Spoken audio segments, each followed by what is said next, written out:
A very, very wonderful morning to you all. I would like to thank you so much for visiting our page, Just Inspire, where we go a long way in inspiring people to have their mind boosted. Today, I've got an inspirational message, and it's going to be presented in form of a short story. And the story goes, there was a rich man and there was a beggar in a certain community. Now, the baker used to go every morning into the community delivering bread for every household in the community. This thing happened on a daily basis, and the community was very, very happy towards the baker because they would see the baker doing social responsibility to the community, doing the good thing to the community. Now it happened that people of the community went and approached the rich man and asked him why he, being more richer than the poor baker who was striving to make ends meet, why was he not also doing social responsibility like what the baker is doing? Moreover, they, the community, were the ones who were supporting his businesses, so they were crazy about him, accusing him of not doing the good thing like what the baker was doing. But the rich man did not respond. He just kept quiet. So people hated the rich man the most, but they loved the beggar because they would see the beggar bringing bread every morning to them. So it happened that the rich man fell sick, and nobody in the community seemed to care about him. They just left him like that, and the rich man eventually died. When the rich man died, the community discovered that the deliveries of bread has just stopped. So they were so worried about the stoppage of those deliveries. They went and approached the baker and asked the baker, why have you stopped doing the good thing that you used to do? And the baker said, unfortunately, the person who used to sponsor me is dead. So I am not able to produce enough for the community and raise the profits for myself. The rich man used to sponsor me so that I would bake bread for the community. The moral of the story now is, number one, the rich man used to do a good thing, but he never rang the bell. So which means he was doing it out of the heart that loved his community. He never did it for recognition.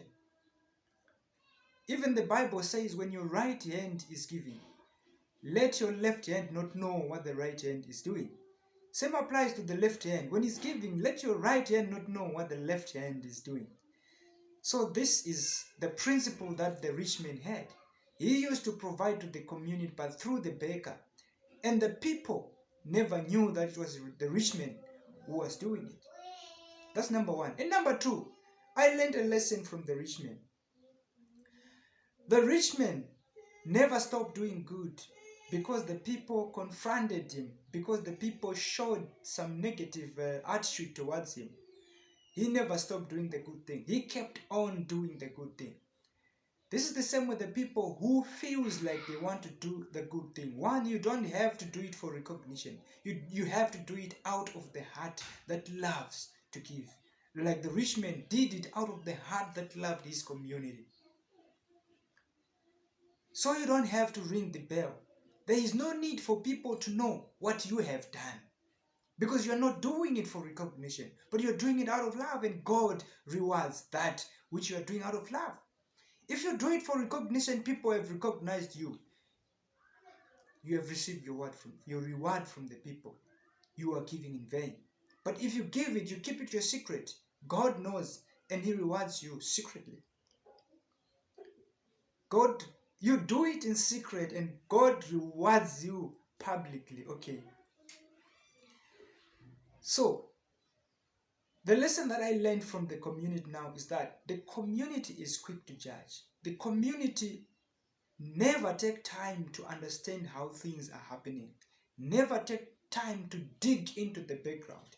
They confronted the rich man because they were judging from the information that was happening at the first.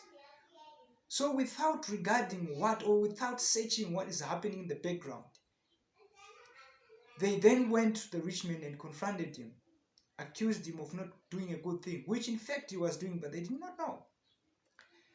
So the community was quick to judge. The community could judge without enough information that would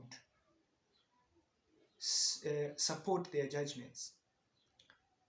So the lesson is, you don't have to judge, especially if you don't understand how things are happening. You don't have to judge, especially if you don't know what is actually happening. You don't have to judge without sufficient information. In fact, you don't have to judge at all.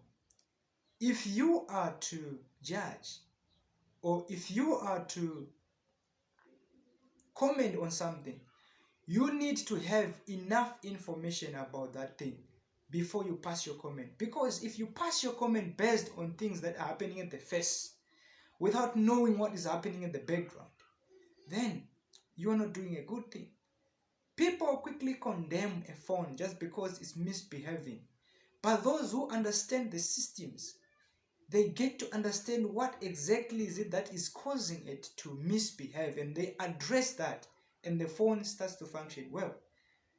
So the community was just ignorant of how things were happening, and they went and judged without knowing what was actually happening. So, number one, when you are giving, don't ring the bell for people to know that you have given something.